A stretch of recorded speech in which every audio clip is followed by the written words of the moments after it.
नमस्कार मित्रों, यह वीडियो सीरीज मानव जीवन को समझने के लिए है।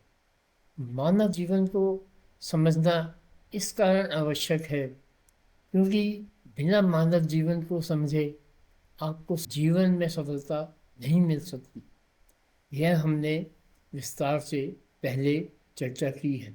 अब मित्रों, पिछले 3 वीडियो में मैंने बताया कि किस प्रकार एक फील्ड और एक क्षेत्र की खोज हुई जो कि यह प्रमाणित करता है कि इस विश्व में ही नहीं, संपूर्ण ब्रह्मांड में जितने भी भौतिक कण हैं, whatever physical particles are there, वो सब इस फील्ड, इस क्षेत्र से उत्पन्न हुए हैं। इसका पूर्ण विस्तार से अनेकों ग्रंथों में, कई श्लोकों में विस्तार मिलता है। तो हमने देखा कि संपूर्ण जो फिजिकल पार्टिकल्स हैं वे सब एक क्षेत्र से उत्पन्न हुए हैं, एक फील्ड से उत्पन्न हुए हैं, जो कि कुछ कुछ उस फील्ड के समान है जो कि आपके मोबाइल फ़ोन को टावर से जोड़ता है। अब दोस्तों, आप कहेंगे कि पाश्चात्य जगत में तो किसी ने इस प्रकार बताया नहीं। तो दोस्तों, मैं विशेषकर हिंदुओं से कहना चाहूँगा और जो भी हिंदुओं में शिक्षित वर्ग है उससे कहना चाहूँगा कि हमें पाश्चात्य जगत की ओर अथवा पाश्चात्य जगत के अप्रूवल का इंतज़ार नहीं करना चाहिए, क्योंकि एक बहुत महत्वपूर्ण तथ्य हमारे ग्रंथों में और भी बताया गया है कि बिना भक्ति ज्ञान संभव नहीं है। तो मित्रों, जो मैं आपको इन वीडियो सीरीज में बता रहा हूँ वह जो ज्ञान है वह परम ज्ञान है और यह पाश्चात्य जगत की खोजों से बहुत आगे है, जैसा कि आप हमारे आने वाले वीडियो में देखेंगे। तो हमें इसकी प्रतीक्षा नहीं करनी चाहिए कि जब कोई पाश्चात्य विज्ञानी हमें बताएगा तो हम उसे मानेंगे। आपको स्वयं अपने ग्रंथों में देखना पड़ेगा और आधुनिक विज्ञान से मेल मिलाना पड़ेगा, तभी आपको सही ज्ञान की समझ हो सकती है। तो दोस्तों, जो मैं विज्ञान बता रहा हूँ यह बहुत ही विकसित विज्ञान है, जो कि इतना विकसित होने के कारण सामान्य जन को अथवा संस्कृत विद्वानों को समझ में नहीं आया, क्योंकि यह पूर्णतया वैज्ञानिक है। तो पिछले 3 वीडियो में मैंने विस्तार से बताया कि जिस क्षेत्र से यह संपूर्ण भौतिक जगत उत्पन्न हुआ है उसी क्षेत्र को हमारे ग्रंथों में ब्रह्म कहा गया है और उसी ब्रह्म को परम पुरुष परमात्मा कहा गया है। तो दोस्तों, पिछले 3 वीडियो में मैंने आपको बताया कि किस प्रकार आधुनिक विज्ञान ने भगवान की खोज कर ली है। अब उससे आगे जो कि आधुनिक विज्ञान को नहीं पता वह मैं आपको बताने जा रहा हूँ। इन तथ्यों के विषय में आधुनिक विज्ञान अभी भी भटक ही रहा है, परंतु ये विषय हमारे ग्रंथों में विस्तार से और बड़ी क्लैरिटी के साथ बताए गए। हालांकि ये समस्त तथ्य किसी एक ग्रंथ में नहीं है, परंतु हमारे शोध अनेकों ग्रंथों में रहे और उन्हीं के आधार पर मैं आपको इस वीडियो में कुछ आगे आश्चर्यपूर्वक बताने जा रहा हूँ। दोस्तों, मैं श्री दुर्गा सप्तशती का पिछले लगभग 25 साल से नियमित रूप से पाठ कर रहा हूँ। तो इसी में मुझे कुछ संदर्भ मिले जो कि जैसा कि हमने ब्रह्म के विषय में चर्चा की उससे बहुत अधिक मिलते जुलते हैं। तो उसमें सबसे पहला तथ्य है कि देवता देवी से पूछ रहे हैं कि आप कौन हैं। ओम सर्वे वै देवा देवी मुक्तस्तु काशी त्वं महादेवी। देवी आप कौन हैं? तो इसके उत्तर में देवी कहती हैं, सब्बवीत अहम ब्रह्म स्वरूपिणी मत्वा प्रकृति पुरुषात्मकम जगत शून्यम च शून्यम च। देवी कह रही हैं कि वे ब्रह्म स्वरूपिणी हैं। और पिछले 3 वीडियो में हमने डिस्कस किया कि ब्रह्म एक क्षेत्र है। इस प्रकार देवी का भी एक क्षेत्र है, क्योंकि देवी स्पष्ट रूप से कह रही है कि वे ब्रह्म स्वरूपिणी है, ब्रह्म जैसा उनका स्वरूप है। तो ब्रह्म का स्वरूप क्षेत्र का है, तो देवी का स्वरूप भी क्षेत्र जैसा ही हुआ। अब हम इसमें आगे चलते हैं। तो जब मुझे इस प्रकार का संदर्भ मिला तो मैंने सोचा कि निश्चय ही इस संदर्भ में श्रीमद् देवी भागवत पुराण में अवश्य ही कुछ ना कुछ दिया होगा। और निश्चय ही देवी भागवत पुराण में विस्तार से इस तथ्य की चर्चा की गई है, जो मैं आपको बताने जा रहा हूँ। श्री देवी भागवत पुराण में तीसरे स्कंद के 4 अध्याय के 32वें श्लोक में देवता देवी की स्तुति कर रहे हैं। वे कहते हैं, न त्वामृते किमपि वस्तुगतं विभाति व्यापस्यैव सर्वमखिलं त्वं वस्थितासि शक्तिं विना व्यवहर्तो पुरुषोवाप्य शक्तो वम्बणयते जननी बुद्धिमता जनेन। बहुत ही महत्वपूर्ण श्लोक है। इसमें देवता कह रहे हैं कि हे जननी, आपसे रहित कोई यहाँ वस्तु नहीं दिखती। आप ही समस्त जगत को व्याप्त करके स्थित हैं। व्याप्त कैसे होते हैं? जबकि वह क्षेत्र रूप में हो। जिस प्रकार टॉवर का जो क्षेत्र है वो आपके मोबाइल को व्याप्त करता है, समस्त मोबाइल को व्याप्त करता है, इसी प्रकार देवी का जो क्षेत्र है वह समस्त ब्रह्मांड को व्याप्त करता है। देवता आगे कहते हैं कि देवी, आपके बिना परम पुरुष परमात्मा भी व्यवहार नहीं कर सकते, उनको शक्ति नहीं मिलती। और इसका और महत्वपूर्ण तथ्य है कि हे देवी, आप ही समस्त जीवों में बुद्धिमता की जननी है, यानी कि इंटेलिजेंस की जननी है।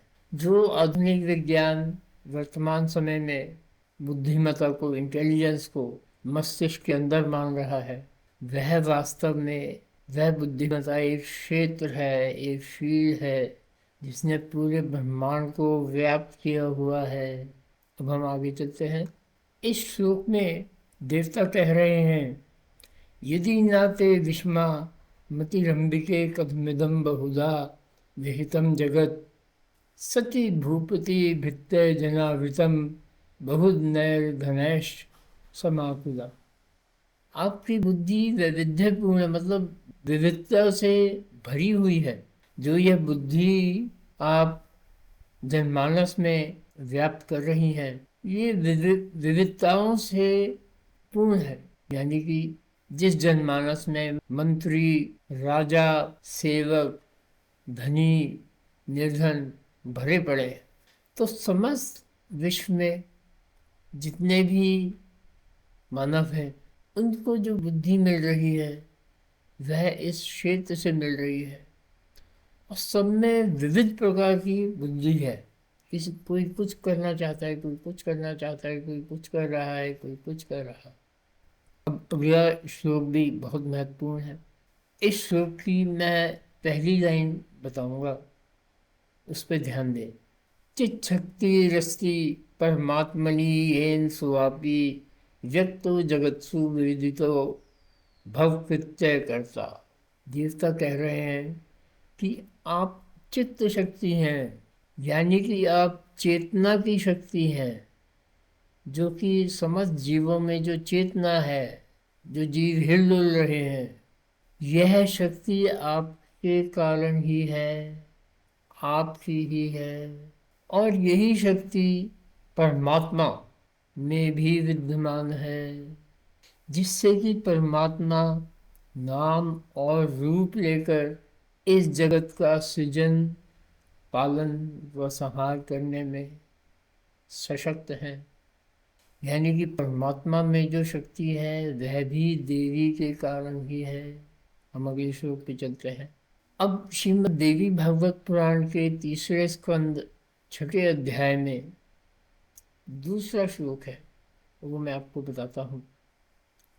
सदैकत्वं न भेदो अस्ति सर्वदैव ममास्य च यो आसो सामहम यो आसो भेदो अस्ति मति विभ्रमात्।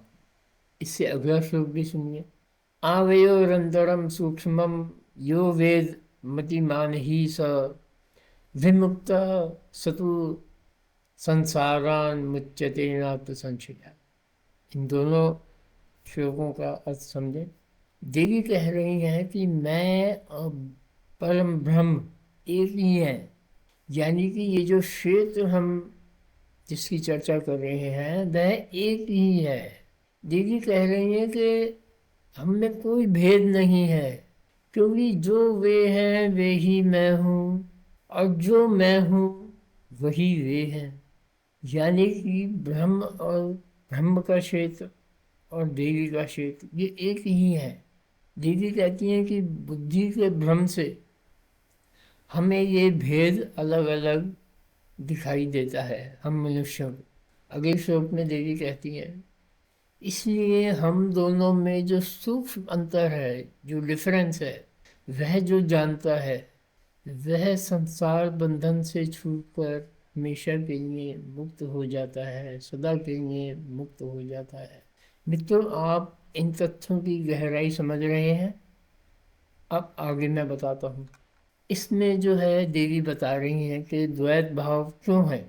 एकमेवाद्वितीयं वै ब्रह्म नित्यं सनातनम द्वैत भावम पुनर्याति काल उत्पित्सु संगते यथा द्वीपस्तथो पाधेर योगात् संजायते द्विधा छायेवादर्श मध्य वा प्रतिबिंबम तथा वयो।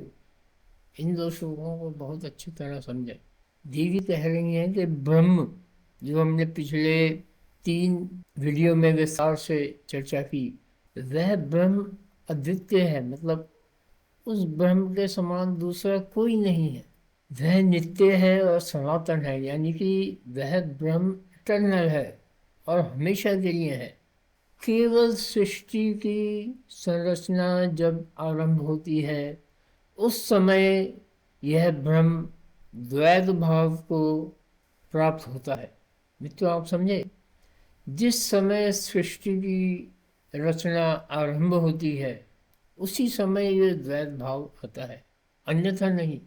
अब ये द्वैत भाव किस प्रकार है, इसमें देवी बता रही हैं कि यदि आप एक दीपक को एक मिरर के सामने रख दें, एक शीशे के सामने रख दें, तो उस दर्पण में आपको मिरर की इमेज दिखेगी। तो यही देवी और ब्रह्म में अंतर है, यानी कि दीप तो एक ही है, उसी की इमेज आपको दर्पण में दिख रही है। तो ये बहुत सूक्ष्म अंतर है जो कि आप समझें। दर्पण में ऐसा लगता है कि ये दोनों अलग अलग हैं, परंतु वास्तव में दीपक तो एक ही है। अगले श्लोक पे चलते हैं। मया त्यक्तम विधे नूनं स्पंदितुं नाक्षमं भवेत् जीव जातम च संसारे निश्चयो आयम ब्रुवे त्वयि अशक्ता शंकरो हन्तुं दैत्यान् किल मयोज्झिता शक्तिहीनम नरम ब्रूते लोकश्चैवाति दुर्बलम। हे विधे, इस संसार में कोई भी जीव मुझसे अलग होकर स्पंदन भी नहीं कर सकता। मतलब जो आप ये उंगली हिला रहे हैं, ये आपका हृदय धड़क रहा है, वह स्पंदन है, एक्टिवेशन है। तो देवी के बिना वह स्पंदन संभव ही नहीं है, यानी कि इस क्षेत्र के बिना यह स्पंदन संभव ही नहीं है किसी भी जीव में। और इसी प्रकार वे कहती हैं कि यदि मैं शिव को छोड़ दूं तो वे भी शक्ति रहित होकर दैत्यों का संहार नहीं कर सकते। मित्रों, आप समझ रहे हैं।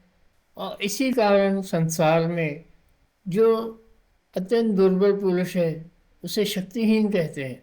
दोस्तों, तो इन श्लोकों में आपने देखा कि वह ब्रह्म एक ओर तो फिजिकल वर्ल्ड बना रहा है, भौतिक पृथ्वी को जन्म दे रहा है।